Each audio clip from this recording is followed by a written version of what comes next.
میرے دو بھانجے ہیں, بیان میں ریکارڈنگ بھی کراتے ہیں, ابھی 17-18 سال کے ہیں. اب میرا بیان سن سن کے میٹر گھوم گیا ان کا. بھانجے ہیں سگے, گھر میں جا کے اب کمائی دھیلے کی بھی نہیں ہے,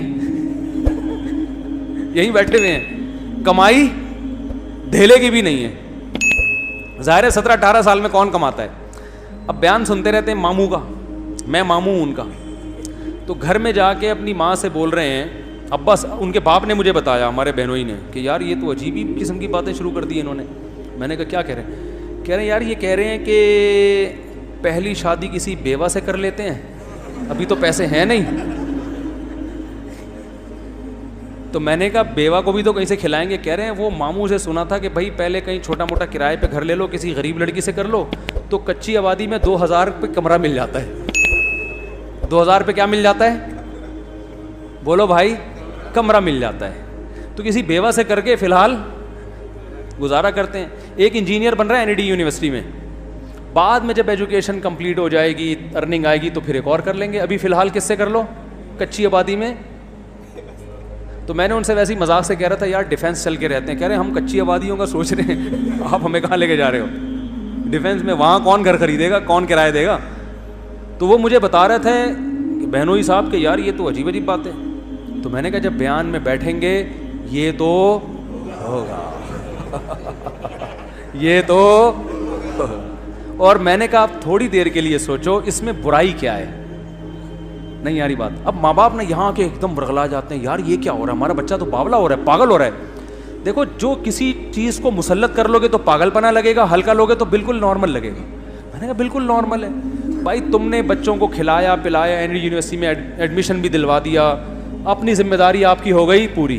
بولو بھائی جس نے شادی کرنی اپنے خرچے پہ کر لے, پالنا خود ہے نا, ہم نے تھوڑی پالنا ہے.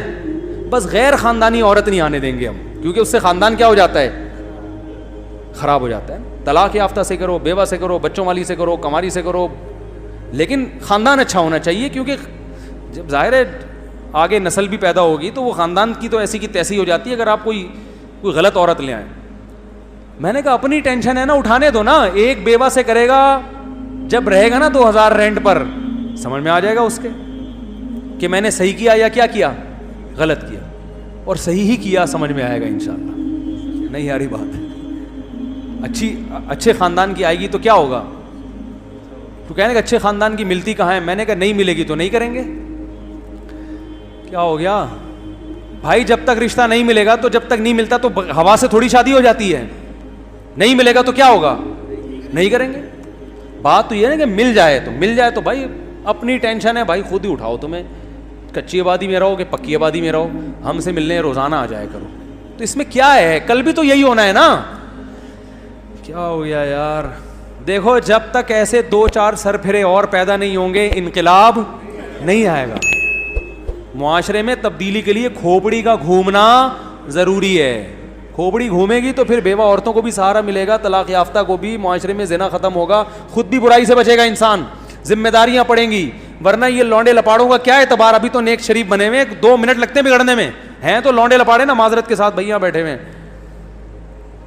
کنوارے چھڑے چھاٹے 2 منٹ لگتے ہیں. تو جب ہمارا بیان سنیں گے یہ تو ہوگا. تو میں تو لوگوں کو پہلے سے کہتا ہوں کہ بچوں کو شادی بالے ہوئے, میرا تو اپنا بچوں کے بارے میں ارادہ ہے, جیسے جیسے بیٹے بالے ہوئے بولیں گے ابو شادی کرا دو, میں بولوں گا بھائی رشتہ دیکھنے میں جا سکتا ہوں, کرانا میری ذمہ داری نہیں. ہم نے اپنی کر کے آدھے ہو گئے ہم تو بھائی, اب تمہاری بھی کرائیں یار, ایک لائن لگی ہوئی ہے, ہمارے یہی کام رہ گیا, اس کے علاوہ کوئی اور کام نہیں ہے. تو کہیں دیکھنے ضرور جائیں گے, ایسا نہ کوئی الٹی سیدھی آڑی ترچھی کوئی بھی اٹھا کے لے آئے. بچوں کو تھوڑی تجربہ ہوتا ہے, والدین کو پتا ہوتا ہے نا کہ ہمارے خاندان میں میچ بھی ہوگی کہ نہیں ہوگی, کہیں بھی کوئی بھی بھگا کے لے آؤ, پتہ چلا پتہ نہیں کیا نکلے ہو. تو رشتہ دیکھنے ہم جائیں گے, ذمہ داری ہماری, تمہیں پالنا تھا, تمہیں اچھی تعلیم دلانی تھی, وہ ہماری NID یونیورسٹی میں داخلہ دلوا دیا نا, اور کیا چاہیے بھائی. یہ ہماری ذمہ داری پوری ہو گئی, تم جانو اور تمہاری جو لائف ہے وہ جانے. اب اولاد کا حق ہے کہ وہ والدین کو پالے, سمجھ میں آ رہی ہے بات. اب والدین نہیں پالیں گے, اب کون پالے گی؟ اولاد. وہ اپنی بیوی کا خیال بھی کریں گے, اپنے والدین کا بھی خیال کریں گے. اب یہ ان کی ذمہ داری ہے. والدین ساری زندگی جو اولاد کی ٹینشن لیتے ہیں نا, اس سے ڈپریشن میں جاتے ہیں. اولاد کی ٹینشن بچے کو بالغ کرنے تک, بس اس کے بعد اب آپ کی ٹینشن نہیں ہے بھائی, کمانا ہے کماؤ. اچھا اسی بہنوئی کی میں بات بتا دوں, کیونکہ ہمارے ساتھ ہی بچپن میں پلے بڑے ہیں, ہمارے مدرسے میں ہی ہمارے حضرت سے ہی تعلق تھا, تو اچھی تربیت ہوئی ہے نا, اس لیے الحمدللہ ڈپریشن کے علاوہ سب کچھ ہے ان کے پاس. ان کا ایک بچہ امتحان میں فیل ہو گیا, یہی بیٹھا ہوا ہے رافع خان, بچہ امتحان میں فیل ہو گیا. آج ہمارا بچہ جو لوگوں میں ہوتا ہے, بچہ فیل ہو جائے تو کیا حالت ہوتی ہے والدین کی, ایک عذاب میں جاتے ہیں نا, ایک ٹینشن, فیل ہو گیا, ہائے ہائے پورے سال کم وقت کی فیسوں پہ خرچ کیا اور اسکولنگ پہ اور ناشتے بنا بنا کے دیتی رہی میں, کپڑے استری کرتی رہی, فیل ہو گیا, کتنی ٹینشن لیتے ہیں اور بچے کو بھی عذاب میں ڈال دیتے ہیں. امتحان کا عذاب کیسا ہوتا ہے یار, پاگل ہو جاتا ہے آدمی. ایک تو اس لیے کہ فیل ہو گیا تو ویسے ہی ترقی نہیں کر پاؤں گا, دوسرا ابا اماں کیا کہیں گے, اتنی ٹینشن بچوں کو دے رہے ہو, اس سے بچے کی گروتھ رک جائے گی میرے بھائی. بچہ کوئی بڑے کام نہیں کر سکتا, بالغ ہونے تک تربیت کرو پھر اس کو آزاد چھوڑ دو. ہاں ایسا آزاد نہیں کہ چرسیوں میں اٹھنا بیٹھنا شروع کر دے, تربیت کے حوالے سے تو نگرانی ہو. باقی بیٹا تو کاروبار کرنا چاہتا ہے کاروبار کر, تو ڈاکٹر بننا چاہتا ہے ڈاکٹر بن, تو رکشا چلانا چاہتا ہے میری بلا سے تو رکشا چلا لے, اب تیرا مستقبل ہے, کوئی مسئلہ نہیں ہے, تو آزاد زندگی گزارو یار. تو ان کا بچہ یہ فیل ہو گیا رافع خان ایک پرچے میں, گھر میں آ کے بتایا, گھر والوں کو غصہ آیا, فیل ہو گیا, ابا کو بتایا, ابا کو تو زیادہ غصہ آنا چاہیے نا. ابا نے کہا کوئی مسئلہ نہیں ہے, آخرت کے امتحان میں تھوڑی فیل ہوا ہے, دنیا کے امتحان میں فیل ہوا ہے, سپلیمنٹری میں پاس کر لینا, نہیں ہوا تو رکشا چلا لینا, ٹیکسی چلا لینا, بزنس کر لینا, کچھ بھی کر لینا, یہ تمہارا ہیڈیک ہے میرا ہیڈیک. بولتے کیوں نہیں, تو بچے کو بھی ٹینشن نہیں دی, بچہ خوش. یار زبردست. دیکھو یہ جب انسان خوش ہوتا ہے نا تو زیادہ اچھے کام کر لیتا ہے. میں نے ڈاکٹروں کو بھی دیکھا ہے جو دماغی توازن کھو چکے ہیں, ٹینشن لے لے کے پڑھ پڑھ کے نا پاگل ہو چکے ہیں. خوشی کے ساتھ پڑھو تو فائدہ ہوگا. میرا اپنا اسٹڈی کا طریقہ پتہ ہے کیا ہے, آپ حیران ہو جائیں گے مولوی صاحب پڑھ رہے ہیں کیا کر رہے ہیں. میرا یہ اپنا کمپیوٹر پہ بیٹھ جاؤں گا, لیپ ٹاپ پہ جو بھی ریسرچ احادیث جمع کرنی ہے کسی موضوع پر, آدھا گھنٹہ دماغ لگایا, اب دیکھا دماغ میں تھکاوٹ محسوس ہو رہی ہے, بند کر دیا, بند کر دیا, گئے ایسے بچوں کے ساتھ کھیلے, باہر آیا. ہاں بھائی, جب تک دماغ بالکل فری نہیں ہو جاتا دوبارہ کمپیوٹر کے آگے نہیں بیٹھتا, کیونکہ ٹینشن میں کام نہیں ہوتا. سب سے زیادہ جس چیز کی حفاظت کرنی ہے وہ اپنی کھوپڑی ہے. اسے ٹینشن میں نہیں لانا, اسٹریس میں نہیں لے کر آنا, اسے خوش رکھنا ہے. جتنا دماغ خوش رہے گا نا کام اچھا کرے گا, خود بھی خوش رہو گے, دوسروں کو بھی. ڈاکٹروں کو دیکھو نا, اتنی ٹینشن میں بیٹھے ہوئے ہوتے ہیں پڑھ پڑھ کے, اور کلینک میں 12 گھنٹے کلینک میں, ابھی بیٹھے ہو نہیں, نسخہ پہلے لکھ دیا ہوتا ہے. ابھی آپ بیٹھ کے ڈاکٹر کو بتا رہے ہوتے ہیں مجھے ہوا کیا ہے, ڈاکٹر نے کیڑے مکوڑے ہیں بھائی. ایسا ہی ہوتا ہے کہ نہیں. ارے ڈاکٹر صاحب سن تو لو, سننے کا ڈاکٹر کے پاس ٹائم بہت کم. ڈاکٹر ہوتے ہیں جو بڑے آرام سے بیٹھ کے آپ کی بات تسلی سے سنتے ہیں کہ پہلے آپ اپنی بات کمپلیٹ کریں, اور ایسا ڈاکٹر زیادہ کامیاب ہوتا ہے. لیکن ایسے ڈاکٹر مارکیٹ میں کیا ہیں, شارٹ. اور یہ تسلی سے بات وہ سنے گا جو خوش ہوگا, جس پہ کام کا دباؤ نہیں ہوگا. لیکن اس پہ کام کا دباؤ ہے کہ یار درجنوں پیشنٹ بیٹھے ہوئے ہیں, ان کو تھرمامیٹر دے کے خاموش کرایا ہوا ہے میں نے, تو اپنی پوری کتھا سنائے گا, پیدائش سے لے کے اب تک کے واقعات سنائے گا, تو باقیوں کو کیسے چیک کروں گا. اس لیے آرام سے بالکل ریلیکس ہو کے گھر میں آؤ, آرام سے ریلیکس ہو کے بیٹھو. تو اتنا ٹینشن کام کی جب ہوگی تو میرے بھائی آدمی کا دماغ کیا ہو جائے گا, خراب. تو بچہ پاس ہو گیا, ویل ڈن, زبردست, یہ لو انڈے والے برگر کے پیسے, یا کچھ بھی کھلاتے ہیں اس کو. فیل ہو گیا, کوئی بات نہیں بیٹا, فیل ہو گیا, دوبارہ محنت کر لو یار. اور اگر دل نہیں لگ رہا پڑھائی میں تو بتاؤ یار کوئی اور کام لگا دیتے ہیں. زرداری کا دل لگتا تھا پڑھائی میں, صدر بن گیا کہ نہیں بن گیا, کیا ہو گیا بھائی. تو بھائی یہ چاہے دنیا کی کامیابی ہو یا آخرت کی کامیابی, اس کے اصول کچھ اور ہی ہیں جو میری اور آپ کے سمجھ میں نہیں آئیں گے. یہ لگام اللہ کے ہاتھ میں ہے. کس کے ہاتھ میں؟ اللہ کے ہاتھ میں, کہ کہاں سے کس کو کیسے کامیاب کرنا چاہتا ہے. کتنے لوگ ہیں ان کی فیلڈ نہیں تھی, فیلڈ جو تھی ان کی اس میں گھسے تو ککھ بھی نہیں آیا, اور غیب سے اللہ نے رزق کے دروازے ان کے لیے کھولے ہیں. جس چیز کو آپ نجات کا ذریعہ سمجھ رہے ہو, کامیابی کا, وہ ذریعہ نہیں ہوتا بعض دفعہ. اور سارے ہی اگر پڑھ لکھ کے انجینئر بنیں گے تو مزدور کہاں سے لاؤ گے. تو اس لیے ٹینشن لینے کا بولتے کیوں نہیں بھائی. تو بچے پاس ہو جائیں بہت, اور یہ ایک ایک دو دو بچے ہو رہے ہیں نا, اس کی وجہ سے بھی ٹینشن ہوتی ہے. ایک ہی دو بچے ہیں تو اب یہی اگر فیل ہو گئے تو ہمارا تو مستقبل والدین کہتے ہیں تباہ ہو گیا. اس لیے بچے بھی ہول سیل کے حساب سے, ان میں ایک نہ ایک تو انشاءاللہ نکل ہی جائے گا. بلکہ اگر 8-10 بچے ہوں تو بگاڑنے کی بھی کوشش کرو گے نا, پھر بھی ایک نہ ایک کیا ہوگا, سدھر ہی جائے گا وہ. اگر پوری کوشش کرو گے سب کو چرسی بنانے کی, ایک تو ایسا ہوگا جو بولے گا ابا میں چرس نہیں پیوں گا, کوشش نہیں کرو کہیں بگاڑنے کی. تو یہ دو ایک بچوں کی وجہ سے بھی یہ ٹینشن والدین لیتے ہیں کہ ہمارے پاس تو ابھی دیکھو یہ اکلوتا ہوتا, تو اکلوتا ہوتا تو پھر فیل ہونا ابا برداشت نہیں کر سکتے. اب یہ فیل ہو گیا, دوسرا نکل گیا آگے, تو یہ کسی اور فیلڈ میں نکل جائے گا. کیا خیال ہے؟ نہیں تو بیوہ سے شادی کر کے 2000 میں ایک کمرہ لے گا, ایک نیا ایکسپیرینس آئے گا. پھر جب یہ ایکسپیرینس آئے گا اس کا, تو پھر یہ شادی دفتر کھولے گا, لوگ اس کے پاس آئیں گے, بولیں گے یار آپ کا تجربہ شادیوں کا بہت ہے, اسی پہ پیسہ کما لے گا. یہ مذاق کر رہا ہوں, حقیقت نہیں ہے, لیکن یہ کہ پڑھائی میں دلچسپی لیتے ہیں بچے, ایسا نہیں ہے. تو فیل ہو گئے تو اگلی دفعہ کامیاب ہو جائیں گے. تو میرے بھائی سب سے جو اہم, وہ عمران خان نے کہا تھا نا, سب سے پہلے وہ آپ کو کیا گھبرانا نہیں ہے. سب سے پہلے آپ کو کیا کرنا ہے؟ گھبرانا نہیں. یہ بالکل صحیح کہا تھا. پھر کیا ہو جائے گا؟ عادی ہو جائیں گے. وہ ایک آدمی نجومی, ایک غریب آدمی کسی نجومی کے پاس گیا اور کہنے لگا کہ مجھے یہاں خارش ہو رہی ہے. نہیں سوری, ایک بادشاہ نے نجومی کو بلایا اور کہا کہ مجھے یہاں خارش ہو رہی ہے, یہ کس چیز کی علامت ہے؟ نجومی نے کہا کہ لگتا ہے آپ ایک اور ملک فتح کرنے والے ہیں. بادشاہ نے کہا مجھے یہاں بھی خارش ہو رہی ہے, یہ کس چیز کی علامت ہے؟ اس نے کہا آپ کے ایک شہزادہ پیدا ہونے والا ہے. اس نے کہا مجھے یہاں بھی خارش ہو رہی ہے. اس نے کہا یہ ہونے والا ہے. اس نے کہا یہاں بھی. اس نے کہا آپ کو خارش کی بیماری ہے, آپ فوری طور پر اس کا علاج کریں. ایک غریب آدمی کسی کے پاس گیا نجومی کے, نجومی نے اس کی ہتھیلیاں دیکھیں, ہتھیلی میں کچھ نہیں لکھا ہوتا ہے, ابھی ڈرامہ ہے یہ. نجومی نے کہا آپ مزید 5 سال تک غریب رہیں گے. وہ خوش ہو گیا. اس نے کہا پھر کیا ہوگا؟ اس نے کہا پھر آپ کو غربت کی عادت ہو جائے گی. آپ کے لیے ٹینشن, تو اصل مقصد تو بھائی ٹینشن کا ہے نا. اگر غربت کی عادت ہو گئی, ٹینشن نہیں لے رہا, تو اس مالدار سے اچھا ہے نا جو ٹینشن لے رہا ہے. تو اپنے دماغ کو, اور یہ ٹینشن ختم پتہ ہے کب ہوگی؟ آخری بات بس, جب دنیا کو مسافر خانہ سمجھو گے, ٹینشن فری سے. اب دیکھو یہ بچہ فیل ہو گیا, تو اس کے ابا کو پتہ ہے دنیا مسافر خانہ ہے. ابا کے الفاظ کیا تھے؟ بھائی آخرت کے امتحان میں فیل نہیں ہونا چاہیے. وہ ٹینشن ہے اصل. یہ فیل ہو گئے تو کیا ہو گیا؟ اصل آخرت ہے, آخرت میں فیل نہ ہو, کیونکہ یہ دنیا تو ویسے جو فیل ہوں گے وہ بھی قبر میں جائیں گے, جو پاس ہوں گے وہ بھی قبر میں. تو ٹینشن تو لینی نہیں. اور میں آپ کو بتا دوں, اس ٹینشن فری زندگی میں بچوں کو رکھیں گے تو زیادہ اچھا پڑھ لے گا وہ. پڑھائی کبھی زبردستی نہیں ہوتی. یہ تو دماغ سے نکال دو کہ آپ گن پوائنٹ پہ بچوں کو پڑھاؤ گے, نہیں پڑھے گا. وہ پاس کر لے گا, نمبر اچھے آئیں گے, اس میں ایبلٹی اور قابلیت پیدا ہی نہیں ہو. کماؤ پوت بھی بن جائے گا, وہ کماؤ پوت بھی بن جائے گا, کسی اچھے ادارے میں جاب لگ جائے گی. لیکن جو قابلیت ہے نا, کریٹو سوچ ہے, وہ کبھی بھی, وہ ہمیشہ ٹینشن فری لوگوں میں ہوتی ہے. ہم نے دیکھو اسکولوں میں پڑھا ہے نا, نہیں پڑھا, اسی وجہ سے آج ممبر پہ بیٹھا ہوں میں.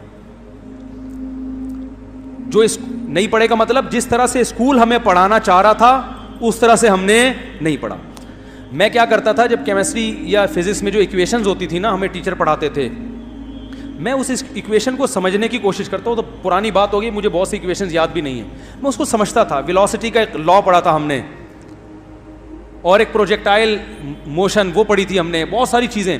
میں گھر میں آ کے تجربے کرتا تھا, یار یہ تو بڑی دلچسپ چیز ہے. میں کیا کرتا تھا, جب ہم جیومیٹری پڑھ رہے تھے تو اسکول سے گراؤنڈ سے ہم گھر آتے تھے نا ایسے ترچھے, تو میں اپنے دماغ میں سوچتا تھا کہ یار اگر میں یوں جاتا اور پھر یوں جاتا تو کتنا ٹائم خرچ ہوتا, لیکن میں کراس میں جا رہا ہوں تو اتنا کم ٹائم خرچ ہو رہا ہے. تو یہ ایک تکون بن رہی ہے نا, مثلث. تو میں جو اسکول میں مثلث کے اور تکون کے اور ٹریگنومیٹری کے جو لا پڑے ہوتے تھے وہ گراؤنڈ پہ فٹ کر رہا ہوتا تھا. یہاں تک کہ میری پھپھو رہا کرتی تھی شاہ فیصل کالونی, تو نیول کالونی ہاکس بے روڈ سے میں جب ان کے گھر جاتا تو مزدہ میں میٹر کو دیکھتا تھا. وہ جو میٹر ہے نا, کبھی 60 پہ آ رہا ہے, کبھی 40 پہ آ رہا ہے. تو میں نے جو فزکس میں اصول پڑھے تھے کہ اگر کوئی چیز اتنے کلومیٹر فی گھنٹہ کی رفتار سے چلے تو اتنی دیر بعد وہاں پہنچ جائے گی. تو میں نوٹ کرتا رہتا تھا کہ 40 کلومیٹر کبھی 60 پہ آ رہی ہے تو ایوریج 50 کلومیٹر ہے. اور ہم پھر میں نے ٹائم مجھے اچھی طرح یاد ہے, میں نے ٹائم نوٹ کیا, ہم 1.5 گھنٹے میں شاہ فیصل پہنچے. اس کا مطلب میرے گھر سے شاہ فیصل کالونی کا راستہ اتنے کلومیٹر ہے. یہ میں نکالتا تھا بیٹھ کے, نہیں آ رہی. لیکن اسکول میں نالائق بچوں میں شمار ہوتا تھا, کیونکہ جب سارا دن یہ بیٹھ کے نکالتے رہو گے تو اس ٹیچر نے جو ہوم ورک دیا ہے وہ کون کرے گا؟ پٹے ہیں اسکول میں دبا کے, ہوم ورک مکمل ہوتا ہی نہیں. ہوم ورک کیا ملتا تھا, ٹیچر نے کہا ہوا تھا کیمسٹری میں نا, یہ جتنے فارمولے لکھے ہوئے ہیں نا کاپی پہ لکھ کے لاؤ. میں کہتا تھا جب یہاں لکھے ہوئے ہیں تو مجھے کاپی پہ لکھنے کی ضرورت کیا ہے. میں یہی سوچتا ابے بھائی میں کوئی رائٹنگ صحیح کر رہا ہوں کیا, جب یہاں لکھا ہوا ہے تو اس لیے تو لکھا ہے کہ یہاں نہ لکھنا پڑے. صبح جاتے تھے, پہلے تو اسکولوں میں دھنائیاں بہت ہوتی تھیں, 90s کی بات کر رہا ہوں میں, اب تو مارتے نہیں, پہلے پٹائیاں ہوتی تھی, لیکن ہم ٹیچر کی کبھی بے احترامی نہیں کرتے تھے. تو صبح جاتے ہی جب دیکھا ہوم ورک میں لکھا ہوا ہی نہیں ہے کچھ, کیونکہ ہم تو سارا دن بیٹھ کے کیا کر رہے ہیں, پھپھو کے گھر کا فاصلہ ناپ رہے ہیں نا بیٹھ کے.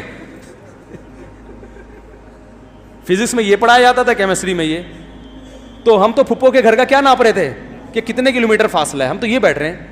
اب جب اسکول پہنچے تو آپ میرے کلاس فیلوز ہیں ابھی بھی بہت سارے ہیں, ان سے پوچھ لیں آپ, جاتے ہی سب سے پہلے ہاتھوں پہ دھنائی لگتی تھی, ڈنڈے لگتے تھے. جب زیادہ پٹائی ہوتی تھی ہیلی کاپٹر بنا دیا جاتا تھا نا, ایسے کر کے بغیر کرسی کے بیٹھ جاؤ. وہ بیٹھے ہوئے, ایک دفعہ ہمارے محلے سے لوگ ملنے کے لیے آئے ہمیں اسکول میں نا, کہ بچے کیا کر رہے ہیں, تو ہم ہیلی کاپٹر بنے ہوئے تھے, اس کو ہم ہیلی کاپٹر کہتے تھے, ایسے ہاتھ اوپر کر کے بغیر کرسی کے بیٹھے ہوئے ہیں. تو آپ دیکھو کیسی رانوں کا کیا حشر ہوتا ہوگا. لیکن ایک لفظ ٹیچر کے خلاف نہیں بولتے تھے, تربیت تھی گھر, کیونکہ ہمیں پتا تھا گھر میں اگر ٹیچر کی شکایت کر دی تو ٹیچر اتنا نہیں مارے گا جتنا ابا ماریں گے. یہ پتا تھا, ابا بولیں گے بھائی استاد ہے یار. تو یہ ٹریننگ تھی. تو اگر ہم اسی طرح مکھنچوؤں کی طرح پڑھتے رہتے اسکول میں بیٹھ گئے, اور ماں باپ بھی چپیٹ لگاتے رہتے, تو بھائی آج میں ممبر پہ بیٹھ گئے دوسری شادی کی باتیں. بولو بھائی, یہ بھی تو ایک سوچ ہے نا, ایک نظریہ ہے نا کہ معاشرے میں کیا ہو رہا ہے, اس کا حل یہ ہے. یہ تھوڑی کر رہے ہوتے ہم, تو وہی کماؤ وہ جیسے ہوتے ہیں بیچارے, کسی پینٹ پہن کے کہیں جاب کر رہا ہوتا میں, شام کو تنخواہ لے کے گھر آتا, گھر والے بھی خوش ہوتے ہیں اور سب خوش ہوتے ہیں, ماشاء اللہ بڑا اچھا کماؤ پوت بنا ہوا ہے ہمارا بچہ. تو یہی ہو رہا ہے. اس لیے بچوں کو آزاد رکھو, ہاں بری صحبت میں نہ بیٹھو, برائی سے روکو ان کو, بدتمیزی اور بے ادبی نہ کرنے دو. باقی بولو بیٹا جو بننا چاہتے ہو بن جاؤ. ہمارے ابا نے بھی ہمیں بولا, میں نے جب مجھے ابا عالم بنانا چاہتے تھے, میں نے کہا نہیں میں پاکستان نیوی میں جاؤں گا, میرے والد صاحب نیوی میں تھے. پھر میرا اپنا مائنڈ چینج ہوا, میں نے کہا عالم بنوں گا, ابا نے کہا نہیں بیٹا اب نیوی میں جاؤ. میں نے کہا نہیں عالم, ابا نے کہا ٹھیک ہے بیٹا عالم بن جاؤ. نہیں یاری بات, بھائی مولانا بننے کا شوق ہے تو کیا بن جاؤ, مولانا بن جاؤ. اگر ابا اس وقت مجھے کہتے ہیں نہیں نہیں, کیونکہ جب میں یہ چاہ رہا ہوں تو اس میں نے پھر اپنے شوق سے آیا نا. ارے جو کام اپنے شوق سے ہوتا ہے اس میں انسان ترقی کرتا ہے, اپنے شوق سے آیا.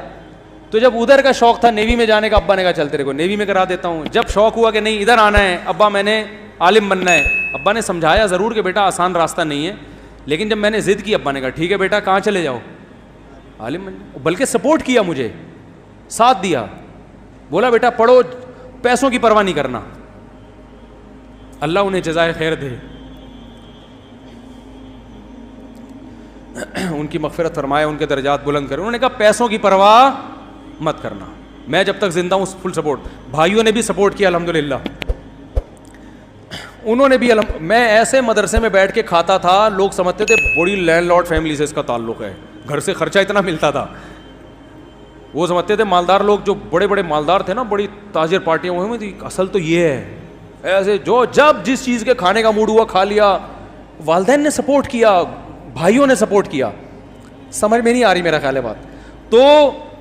تو بھائی آپ کے اندر جو ایبلٹی ہے, جو قدرت نے آپ کے اندر صلاحیت آپ کے بچوں میں رکھی ہے, ہر ایک کو اللہ ڈاکٹر نہیں بنانا چاہتا, ہر ایک کو انجینئر نہیں بنانا چاہتا, ہر ایک کو کمیشن آفیسر نہیں بنانا چاہتا, ہر ایک کو مولانا بھی نہیں بنانا چاہتا. جس کو جو بنا, میں تو ماں باپ کو منع کرتا ہوں, بچہ مدرسے میں دل نہیں لگا رہا, نہیں پڑھ رہا, نہیں پڑھاؤ, اس کو کچھ اور بنا دو یار, ٹائم ضائع نہیں کرو. بعض علماء یہ کرتے ہیں کہ اپنے بچے کو عالم بنانا ہے گن پوائنٹ پہ, نہیں پڑھ رہا مدرسے میں بھاگ رہا ہے, تو پڑھے گا, تو مولوی کا بچہ ہے, تیرا باپ بھی مولوی بنے گا. وہ نہیں پڑھے گا. وہ نتیجہ کیا نکلتا ہے کہ عالم تو دور کی بات, وہ اچھا انسان نہیں بنتا, پھر وہ خراب ہو جاتا ہے. بھائی تو جو بنے گا بتا دے. ہمارے ایک دوست ہے عالم ہے, بہت کوشش کی اپنے بیٹے کو عالم بنانے کی, نہیں بنا. تو وہ کہتا تھا میں آرمی میں جاؤں گا. میرے استاذ کے پاس آیا جن سے میں نے بہت پڑھا ہے, ان استاذ کے پاس آئے, وہ میں اپنے بچے کو عالم بنانا چاہتا ہوں, یہ بنتا نہیں ہے, یہ کہتا ہے میں آرمی میں کمیشن آفیسر جاؤں گا. انہوں نے کہا اس کو بھیجو آرمی میں کمیشن آفیسر, یہ بہت کام کرے گا انشاءاللہ, یہ وہاں جا کے اچھے کام کرے گا, اس کی تربیت بس اچھی کرو, کوئی زبردستی نہیں ہے. بھائی جس نے جو بننا ہے, اللہ نے سارے شعبے زندہ رکھے ہیں, اور اگر کسی نے بزنس کرنا ہے میرے بھائی تو اس کو بزنس, کوئی ٹیکسی چلا رہا ہے تو مت روکو, کسی کو شوق ہے رکشا چلانے کا چلا لے بھائی, تو رکشا چلا لے, کچھ نہیں ہوتا, رکشے چلانے والے بھی انشاءاللہ جنت میں جائیں گے. یہ کوئی قوم کے پس لوگ نہیں ہیں, سمجھ رہے ہو, سمجھتے ہیں پتہ نہیں رکشا چلا لیا تو پتہ نہیں ہم تو معاشرے میں منہ دکھانے کے قابل, ایسا کچھ نہیں ہے. معاشرے میں منہ دکھانے کے قابل وہ نہیں ہوتا جو چور ہو, سمجھ رہے ہو, جو کرپٹ ہو. ایماندار ہے, عزت دار لوگ اس کی عزت کریں گے, چاہے وہ موچی ہو, چاہے وہ رکشا چلا رہا ہو, چاہے وہ سبزی بیچ رہا ہو. تو عزت جو ہے یہ اللہ کے ہاتھ میں ہے, اور عزت والے کام جو جس کو اللہ نے عزت والا کام کہا اس کو عزت والے کام کہا جاتا ہے. آپ یہ طے نہیں کریں گے کہ کس چیز میں عزت ہے کس چیز میں ذلت ہے. 2 نمبری والی عزت چاہیے تو یہ ہمارے چور حکمران جو ہے نا, ان کے پاس یہ عزت زیادہ ہے, ان کی زیادہ ان کو پروٹوکول ملتا ہے. اگر آپ چاہتے ہو کہ ایسا ہی بنا دو تو پھر بنا دو آپ. تو اس لیے اپنے بچوں پہ زیادہ سختی نہ کیا کریں, اور خود بھی امن شانتی کے ساتھ. اور بات نکاح کی چل رہی تھی کہ بھائی بہو آئے گی اس گھر میں, بولو نا, نہیں آئے گی وہیں رکھو اس کو تمیز سے, ہم بھی جا کے مل لیا کریں گے, عید بقرعید پہ آ جایا کرو, ملنے روزانہ آ جایا کرو, بہو کو بھی لے آیا کرو, تھوڑا سا سر پہ ہاتھ رکھ لیں گے, ہو سکتا ہے تھوڑی بہت. اور پھر اپنی خوشی سے خدمت کر لے تو بہت اچھی بات ہے, نہیں کرے تو بہو سے بھی گن پوائنٹ پہ خدمت کسی کا باپ کروا سکتا ہے؟ نہیں کروا سکتا. بعض اچھے خاندان کی ہوتی ہیں وہ خود سے ساس کی خدمت کرتی ہیں, ان کو بیان سننے اور ترغیبات کی ضرورت نہیں ہوتی, وہ خود سے سسر کی خدمت کریں گی. اور جو نہیں ہوں گی میرے بھائی, ان کو آپ جتنے مرضی سنا دو وہ نہیں ہوں گی. تو پھر بھی جوائنٹ فیملی میں جو لوگ اچھی ہنسی خوشی زندگی گزار رہے ہیں وہ الگ ہونے کی کوشش نہ کریں, لیکن ایسا ہوتا ہے نہیں, یہ بڑے مسائل کھڑے ہو جاتے ہیں. اللہ تعالیٰ عمل کی توفیق عطا فرمائے. کافی زیادہ ہو گیا آج. سبحانک اللہم و بحمدک نشہد ان لا الہ الا انت نستغفرک.